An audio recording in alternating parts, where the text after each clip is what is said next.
তাহলে আমি এটা উদ্বোধন করে দিই।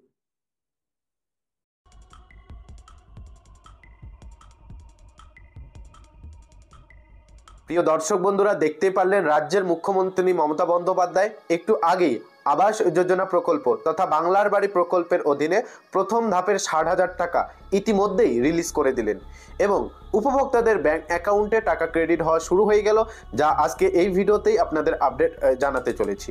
এখন আপনাদের মনে প্রশ্ন জাগতেই পারে, ইতিমধ্যে আবাস প্রকল্পের টাকা কোন কোন জেলার উপভোক্তাদের ব্যাংক অ্যাকাউন্টে দেওয়া হচ্ছে। আপনি কি আবাস প্রকল্পের টাকা পাবেন কি পাবেন না? আপনার জেলায় কি আবাস প্রকল্পের টাকা ঢুকছে কি ঢুকছে না?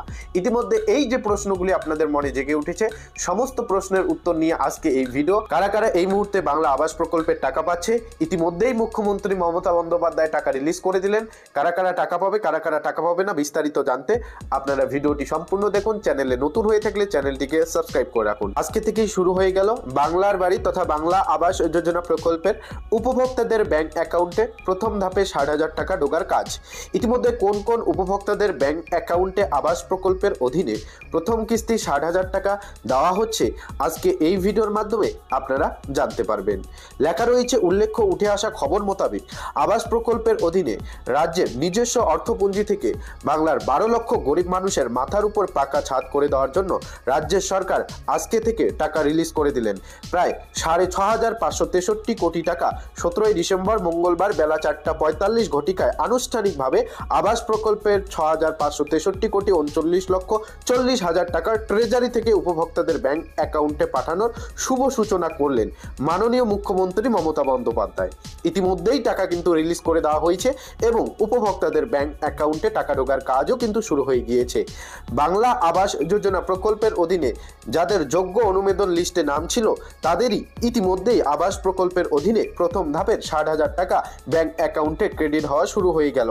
এরপর সেই নির্দিষ্ট উপভোক্তা বাড়ি বানানোর টাকা ব্যাংক অ্যাকাউন্টে পাওয়ার পর বাড়ি নির্মাণের কাজ শুরু করার জন্য প্রশাসনের তরফে নির্দেশ দেওয়া হয়েছে।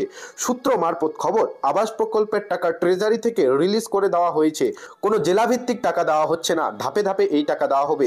বিভিন্ন সংবাদ মাধ্যম থেকে পাওয়া খবর মোতাবেক যে জেলায় যেমন কাজ হয়েছে তার উপর ভিত্তি করে উপভোক্তাদের ব্যাংক অ্যাকাউন্টে টাকা পাঠানো হচ্ছে।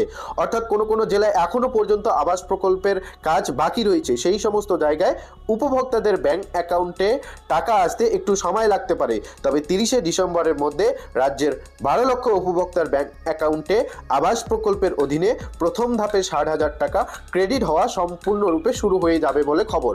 বন্ধুরা, ইতিমধ্যেই আপডেটে দেখতেই পাচ্ছেন আবাস প্রকল্পের প্রথম ধাপে 60,000 টাকা ইতিমধ্যেই কিন্তু মুখ্যমন্ত্রী মমতা বন্দ্যোপাধ্যায় রিলিজ করে দিয়েছেন এবং উপভোক্তাদের ব্যাংক অ্যাকাউন্টে টাকা ঢোকার যে একেবারে কার্যকলাপ তা কিন্তু সম্পূর্ণরূপে জারি হয়ে গিয়েছে। আর আপনাদের জানিয়ে দিচ্ছি, আবাস প্রকল্পের টাকা কোনো জেলা ভিত্তিক দেওয়া হচ্ছে না, ট্রেজারি থেকে টাকা সম্পূর্ণরূপে রিলিজ করে দেওয়া হয়েছে। ধাপে ধাপে এই টাকা দেওয়া হবে। আজ কিছু উপভোক্তার ব্যাংক অ্যাকাউন্টে আবাস প্রকল্পের টাকা ঢুকবে, আগামীকাল কিছু উপভোক্তার ব্যাংক অ্যাকাউন্টে টাকা ঢুকবে। এভাবে 30শে ডিসেম্বর 2024 পর্যন্ত আবাস প্রকল্পের প্রথম ধাপে 60,000 টাকা দেওয়া কাজ একেবারে সম্পূর্ণরূপে জারি থাকবে। কাজেই আপনাকে অপেক্ষা করতে হবে যদি আপনার যোগ্য তালিকায় নাম এসে থাকে। এছাড়া আপনাদের জানিয়ে দিচ্ছি, আবাস প্রকল্পের টাকা আপনাদের ব্যাংক অ্যাকাউন্টে ঢোকার পর কেউ যদি আপনার কাছ থেকে কাটমানি বা ঘুষ চেয়ে থাকে, সেক্ষেত্রে আপনাকে নিকটবর্তী পুলিশ স্টেশনে গিয়ে অভিযোগ দ্বারস্থ করতে হবে। ইতিমধ্যেই কিন্তু প্রশাসনের তরফে তৎপরতা হয়ে এই সকল বিষয়ে নজরদারি চালানো হচ্ছে। আবাস প্রকল্পের যোগ্য উপভোক্তার ব্যাংক অ্যাকাউন্টে যাতে টাকা ঢোকে। তাছাড়াও ইতিমধ্যে আবাস প্রকল্পের টাকা যারা ব্যাংক অ্যাকাউন্টে পাবেন, তাদের বাড়ি নির্মাণের কাজ খুব শীঘ্রই শুরু করতে হবে বলে ইতিমধ্যে নির্দেশ দেওয়া হয়েছে।